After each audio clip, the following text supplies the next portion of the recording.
বন্ধুরা, অনেক দিন পর আজকে আমি আবার একটা রেসিপি তোমাদের সাথে শেয়ার করতে চলে এলাম। আর আজকে রেসিপিতে রয়েছে নিম ঝোল। নিম ঝোলটা বানাতে এখানে আমি নিয়েছি ডাঁটা, আলু, কাঁচকলা, বেগুন, রাঙা আলু, বিনস আর গাজর, আর কিছুটা পরিমাণ নিম পাতা। আর এখানে আমি শিলে বেটে নেব সামান্য সর্ষে, জিরে আর দুটো শুকনো লঙ্কা। এবার আমি গ্যাসটা অন করে তাতে বসিয়ে দিলাম কড়াই। তাতে সামান্য পরিমাণ তেল দিয়ে কিছুটা পরিমাণ বড়ি আমি ভালো করে ভেজে নেব।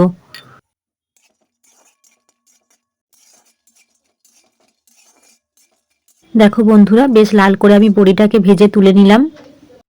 এবার আমি বেগুনটাকে আলাদা করে ভেজে তুলে নিলাম। এবার আমি তেলেতে দেবো আলু, রাঙা আলু, গাজর আর বিনস। এটাকে আমি কিছুক্ষণ ভালো করে নাড়াচাড়া করে নেব।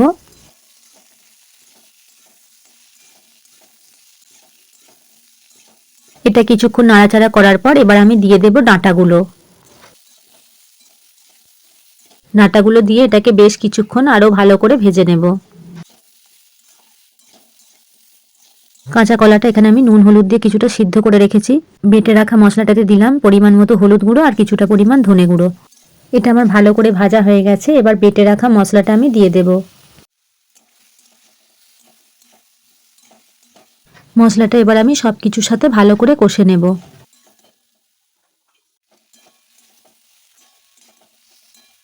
বন্ধুরা, বসন্তকালে এই নিম ঝোল খাওয়াটা কিন্তু স্বাস্থ্যের পক্ষে খুবই উপকার।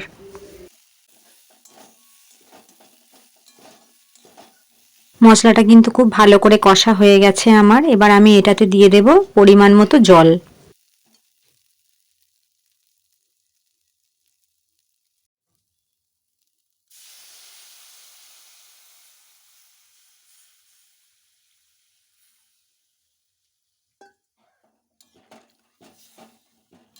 তোমরা সকলেই বাড়িতে বানিয়ে এটা খেয়ে দেখতে পারো। এটা কিন্তু খেতে খুবই ভালো লাগে।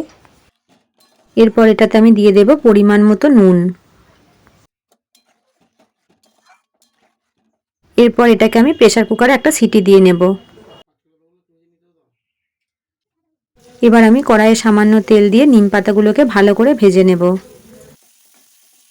দেখো বন্ধুরা, ঝোলটা সেদ্ধ করা হয়ে গেছে। দিয়ে দিলাম সেদ্ধ করে রাখা কাঁচকলা, ভেজে রাখা বেগুন আর ভেজে রাখা বড়িগুলো। নিম পাতাটা ভাজা হয়ে গেছে। দিয়ে দিলাম সামান্য পরিমাণ পাঁচ ফোড়ন। এরপর প্রেসার কুকারে সিদ্ধ করা ঝোলটা আমি এটাতে ঢেলে দেব।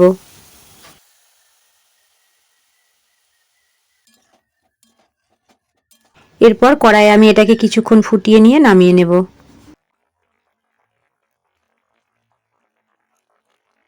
এই যে বন্ধুরা, দেখো গরম গরম নিম ঝোল রেডি হয়ে গেছে। আর রেসিপিটা তোমাদের সকলের কেমন লাগলো অবশ্যই কমেন্ট করে জানিও। আজ তাহলে আসি, পরে দেখা হচ্ছে অন্য ভিডিও নিয়ে।